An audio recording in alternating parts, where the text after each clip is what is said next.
You ever notice how people love to give advice about things they've never actually done? Yeah, that was Sarah, my ex. The woman who thought life coaching meant watching motivational reels on TikTok and telling me I'm not doing enough. We've been together 3 years. Long enough for me to start thinking in plurals. We'll buy a house, we'll get a dog, we'll travel to Italy someday. That kind of thing. I didn't realize we was really just me trying while she critiques. But I'm getting ahead of myself. Let me start from that one Friday, the day everything started to shift. I was sitting at the kitchen table, laptop open, spreadsheets everywhere, trying to figure out how to pay bills and fix the damn transmission on my truck. Sarah was across from me, painting her nails like she was auditioning for a commercial that nobody asked for. "You know what your problem is, Mike?" she said, not looking up. I sighed. "Can I have a minute to guess?" She ignored me, blowing on her nails. "You don't plan. You just wing it. Like all the time. I'm literally making a budget right now." "Yeah, but it's last minute, like everything else you do." She gave this little laugh, that high-pitched, condescending one that made me wish I had noise-canceling ears. "It's actually kind of cute, though. How you always think you're figuring it out. You still the hair. You think it's cute that I'm trying not to drown. Oh my God, don't be dramatic. I'm just saying." "No, you're saying I'm bad at planning." I cut her off, which is funny because the only reason I'm behind is because your self-care weekend cost me a week's pay. She dropped the brush back into the bottle, eyes narrowing. "So now it's my fault?" "Well, let's just say it's a group project and someone forgot their part." She rolled her eyes. "Whatever. You're impossible to talk to."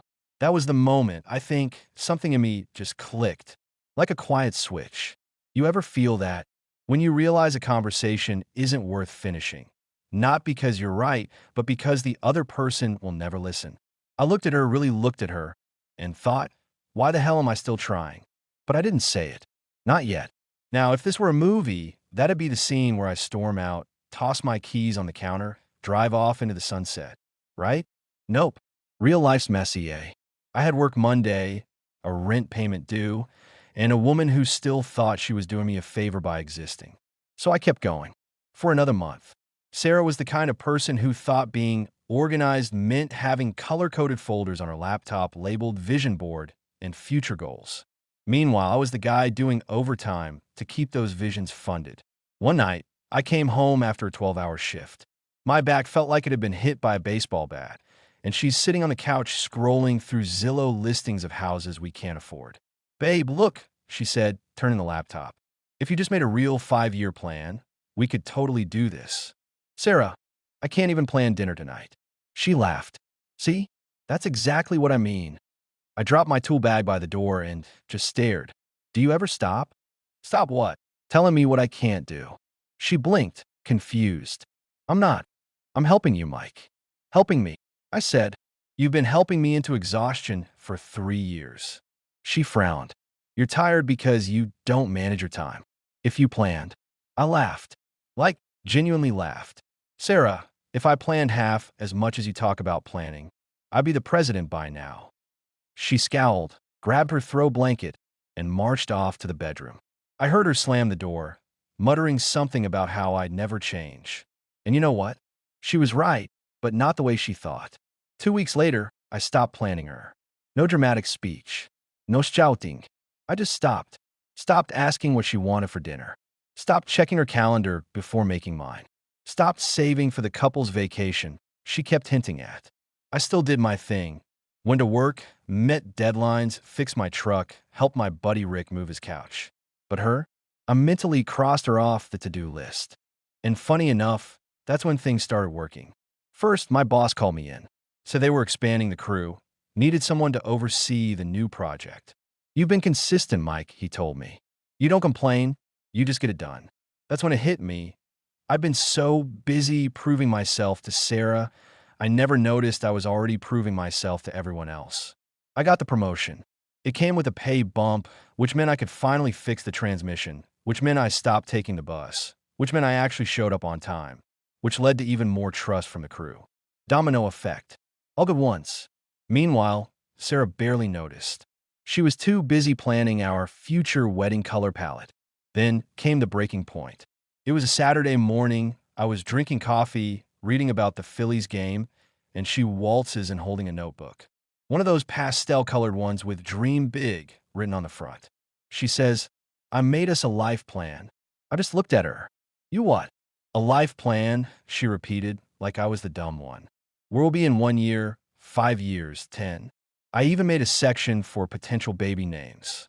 Baby names, I said, sipping my coffee. Wow, so you plan me into fatherhood now. Don't be sarcastic, Mike. This is serious. She sat down, flipping pages like she was unveiling the Declaration of Independence. Look, year 1, you find a stable job. I already have a stable job. Well, like more stable. You know what I mean. Something that matches my income so we can balance bills. So basically, make more money. She smiled sweetly. See, you're getting it. I leaned back in my chair. You know, Sarah, I think I'm finally understanding something. Good, she said, clearly proud of herself. Yeah, I'm understanding that all your plans have one thing in common. She tilted her head. What's that? They don't include me. They include the version of me you wish existed. She blinked, then laughed, like I told a joke she didn't get. You're being dramatic again. No, I'm being real. You've got this fantasy of who I'm supposed to be, and I've been stupid enough to try and fit it. But you know what? I'm done planning for that guy. He's not showing up. Her smile faded. What are you saying? I finished my coffee, stood up, and said it flat. I'm saying I'm done.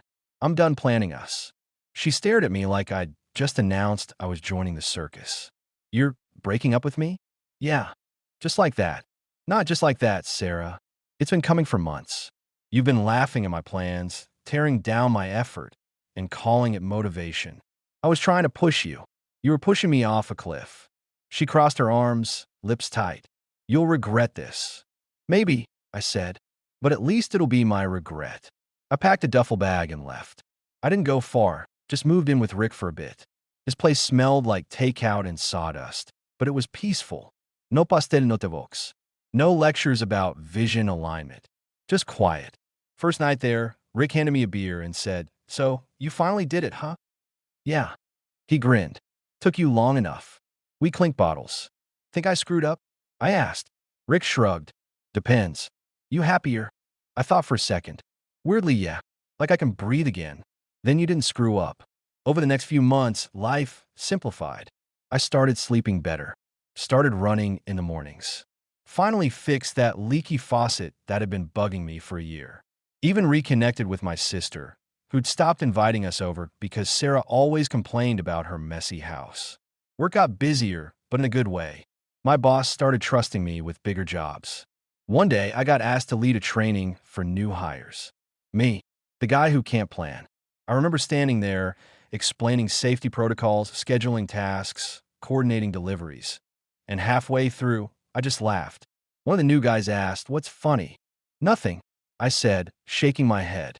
Just thinking how life's better when you stop planning the wrong things. About 4 months after the breakup, Sarah called. I was in my truck, heading home, radio low, sun setting behind the warehouses. Her name popped up on the screen. For a second, I almost didn't answer, but curiosity got me. Hey, hi, she said, her voice softer than usual. How are you? I'm good. You? Fine. Pause. You sound happy. I am. That's nice. Another pause. So, you seeing someone? No, just seeing life for what it is. She chuckled nervously. You always were dramatic. Guess I needed to be, to keep up with your plans. Silence. Then she said, I was just trying to make things better. I know. I thought if we planned everything, nothing could go wrong. Yeah, I said. Turns out that's exactly what went wrong. She didn't respond right away. Then she said quietly, You really think it was me? I didn't want to be cruel, so I said it gently. Sarah, I think we were both bad planners. You planned too much. I planned too little. But somewhere in between, we stopped planning together. She sighed. I miss you sometimes. I miss who we try to be, I said. But not who we were. She whispered, You sound different. I feel different. Then she said the most Sarah thing possible. Well, I hope you're at least writing your plans down now. I laughed. Don't worry. I stopped planning you. Everything else is falling into place. We both laughed a little, said goodbye, and that was it.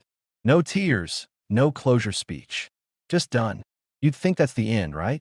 Neat and tidy. But real life never wraps up that cleanly. A few weeks later, I ran into her at the grocery store.